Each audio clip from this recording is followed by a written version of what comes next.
Hi friends, welcome to இன்னைக்கு என்ன special. இன்னைக்கு நம்ம சேனல்ல பார்க்க போற வீடியோ என்னன்னா எல்லாருக்கும் ரொம்ப பிடித்தமான பானிபூரி எப்படி வீட்லயே பண்ணலாம் தான் காட்ட போறேன். வாங்க பார்க்கலாம்.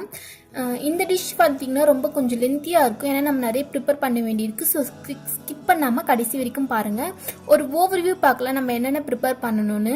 கிரீன் சட்னி, அதாவது பானி, உருளைக்கிழங்கு ஸ்டஃபிங், ஸ்வீட் சட்னி, கார்னிஷ்காக இதெல்லாம் எடுத்து வச்சிருக்கேன், கொஞ்சமா பூரி. இந்த டிஷ் வந்து நீங்க வீட்டில் செய்யும் போது எவ்வளோ நேரம் ஆகும்னு பார்த்தீங்கன்னா 30லேருந்து 35 நிமிஷம் கண்டிப்பாக தேவைப்படும். அதுக்கேற்ற மாதிரி நீங்கள் மேனேஜ் பண்ணி செஞ்சுக்கோங்க. இப்போ வாங்க ஒவ்வொன்றா எப்படி பண்ணுறதுன்னு பார்க்கலாம். ஃபர்ஸ்ட் நம்ம வந்து கிரீன் சட்னி தான் ப்ரிப்பேர் பண்ண போகிறோம். அதுக்கு தேவையான பொருட்கள் என்னென்னு பார்க்கலாம்.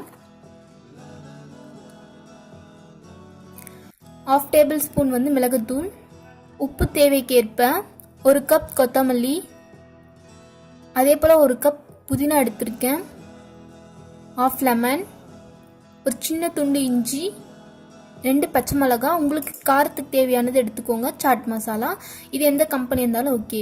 நம்ம கிரீன் சட்னி ப்ரிப்பேர் பண்ணும்போது ஸ்வீட் சட்னிக்கு தேவையானது ஊற வச்சிடலாம். நான் இன்னைக்கு 5 டேட்ஸ் எடுத்து கொஞ்சமாக புளி போட்டு ஊற வச்சுருக்கேன். இது ஊறட்டும். நம்ம கிரீன் சட்னி ப்ரிப்பேர் பண்ணிவிட்டு அப்புறம் ஸ்வீட் சட்னி ப்ரிப்பேர் பண்ணலாம். ஒரு மிக்சி ஜாரில் எடுத்து வச்சிருக்க எல்லா பொருட்களையும் சேர்த்துக்கலாம்.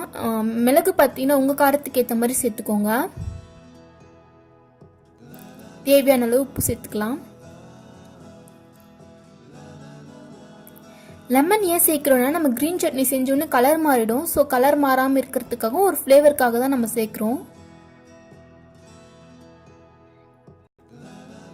1 ஸ்பூன் வந்து இப்போ சாட் மசாலா போட்டுக்கலாம். அதுவே அதிகம் தான், கரெக்டாக இருக்கும். இந்த மெஷர்மெண்ட்லேயே நீங்கள் செய்யுங்க வீட்டில் செஞ்சால் கூட.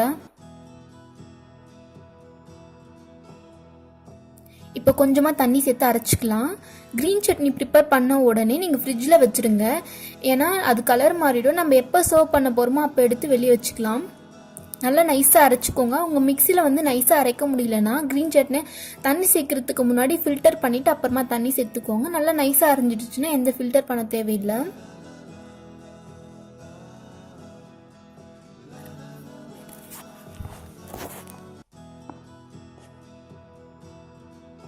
இப்போ கிரீன் சட்னி ரெடி ஆயிடுச்சு. இப்போ இதில் நமக்கு தேவையான அளவு தண்ணி சேர்த்துக்கலாம். நான் இன்னைக்கு வந்து ஒரு 3லேருந்து 3.5 டம்ளர் தண்ணி சேர்த்துருக்கேன்.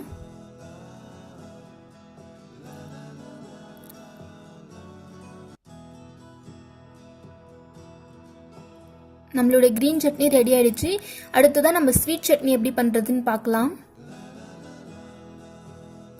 ஊற வச்சிருக்கோம் பார்த்தீங்களா இந்த டேட்ஸும் புளியும். இப்போ நம்ம ஒரு மிக்சி ஜாரில் சேர்த்துக்கலாம். நான் இதில் கொஞ்சம் லைட்டாக ஸ்வீட்டுக்காக ஒரு சின்ன பீஸ் வந்து வெல்லம் சேர்த்துருக்கேன். கொஞ்சம் தண்ணி சேர்த்து இதையுமே நல்லா நைஸாக அரைச்சிக்கலாம்.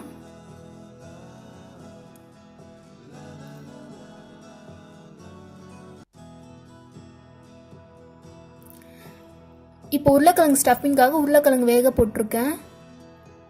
அந்த டைமிங்கில் நம்ம பூரி வறுத்து எடுத்துக்கலாம். பூரி பார்த்தீங்கன்னா நான் கடையில் தான் வாங்கியிருக்கேன்.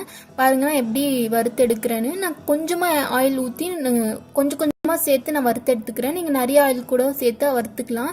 இந்த ஆயில் வந்து வேஸ்ட் ஆகிடும், அதனால நான் கொஞ்சமாக சேர்த்து வறுத்துக்கிறேன்.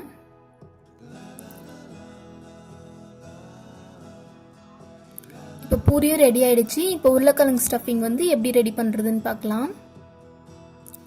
உருளைக்கிழங்கு வேக வச்சுருந்தோம் பார்த்தீங்களா, நல்லா வெந்துடுச்சு. அதை மசிச்சு இது போல் எடுத்து வச்சுருக்கேன். ஒரு ஆனியனை இது போல் சின்னதாக கட் பண்ணி எடுத்து வச்சுருக்கேன். இது பார்த்தீங்கன்னா கார்னிஷ்காக அப்போவே கட் பண்ணி எடுத்து வச்சது. சாட் மசாலா சேர்க்க போகிறோம். தேவையான அளவு மிளகாய் தூள். இப்போ எல்லாத்தையும் சேர்த்து மிக்ஸ் பண்ணிக்கலாம். ஃபஸ்ட்டு தேவையான அளவு மிளகாய் தூள் சேர்த்துக்கோங்க. அது கூடவே எடுத்து வச்சுருக்க ஆனியனும் சேர்த்துக்கலாம். சாட் மசாலா பார்த்தீங்கன்னா நம்ம க்ரீன் சட்னி சேர்த்துருக்கோம், அதனால் கொஞ்சமாக சேர்த்துக்கோங்க. ஒரு 1/4 டேபிள் ஸ்பூன் இருந்தால் போதும். இந்த உருளைக்கிழங்குக்கு தேவையான சால்ட் சேர்த்துக்கோங்க.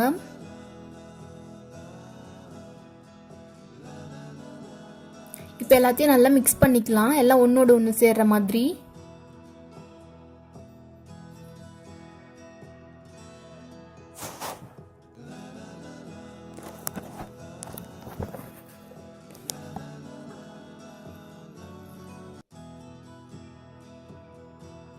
நல்லா மிக்ஸ் ஆகிடுச்சு. காரம் எனக்கு வந்து கொஞ்சம் பத்தாத மாதிரி இருந்ததால கொஞ்சம் திருப்பி நான் மிளகாய் தூள் சேர்த்துக்கிறேன். இப்போ எல்லாம் ரெடி ஆகிடுச்சு. பாருங்கள் நமக்கு தேவையான பானி ரெடி ஆகிடுச்சு. உருளைக்கிழங்கு ஸ்டஃபிங்கும் ரெடி பண்ணியாச்சு. ஸ்வீட் சட்னி, உள்ள போகிறதுக்காக காரா பூந்தி, ஓமப்பொடி, கார்னிஷ்காக வெங்காயம், தக்காளி, பூரி எடுத்து வச்சுருக்கேன். இப்போ நான் எப்படி வந்து ஸ்டஃப் பண்ணுறேன்னு காமிக்கிறேன் பாருங்கள். எல்லாம் ரெடி பண்ணி வச்சுட்டு எப்போ நீங்கள் சர்வ் பண்ண போகிறீங்களோ அப்போ எடுத்து எல்லாம் போட்டு கொடுங்க. இப்போ நான் ஸ்டஃபிங்க்கு ஒரு எக்ஸாம்பிளுக்காக நான் காட்டுறேன் பாருங்கள். கொஞ்சமாக உருளைக்கிழங்கு சேர்த்துக்கிறேன், அது மேலே வெங்காயம், தக்காளி சேர்த்துக்கிறேன், அப்புறம் ஓமப்பொடி, காரா பூந்தி சேர்த்துக்கலாம். ஸ்வீட் சட்னி பார்த்தீங்கன்னா நீங்கள் அந்த கார சட்னி கூடவே சேர்த்துக்கலாம். நான் பார்த்தீங்கன்னா நீ தனியாக தான் வச்சுருக்கேன். எப்படி சேர்த்தாலும் நல்லா தான் இருக்கும். அவ்வளோதான். இது போல் நீங்கள் எப்போ சர்வ் பண்ண போகிறீங்களோ அப்போ பண்ணி கொடுங்க. ஃபஸ்ட்டே பண்ணி வச்சிட்டிங்கன்னா பூரி ஊறிடும். அவ்வளோதான் ஃப்ரெண்ட்ஸ். இந்த டிஷ் வந்து உங்களுக்கு ரொம்ப பிடிச்சிருக்குன்னு நினைக்கிறேன். பிடிச்சிருந்தா என்னோட சேனலுக்கு சப்ஸ்கிரைப் பண்ணுங்கள். இது போல் இன்னொரு இன்ட்ரெஸ்டிங்கான வீடியோவில் பார்க்கலாம். நெக்ஸ்ட் நம்ம சேனலில் பார்க்க போகிற வீடியோஸ் என்னென்னு பார்த்தீங்கன்னா சாக்லேட் பானிபூரி, மசாலா கட் பானிபூரி. அந்த பானிபூரி ரெசிபிஸ்லாம் நீங்கள் பார்க்கணும்னு நினச்சிங்கன்னா மறக்காமல் சப்ஸ்கிரைப் பண்ணிக்கோங்க. பக்கத்தில் இருக்க பெல் ஐக்கானையும் கிளிக் பண்ணிக்கோங்க. இது போல் இன்னொரு இன்ட்ரெஸ்டிங்கான வீடியோவில் பார்க்கலாம். அது வரைக்கும் பாய். தேங்க்ஸ் ஃபார் வாட்சிங்.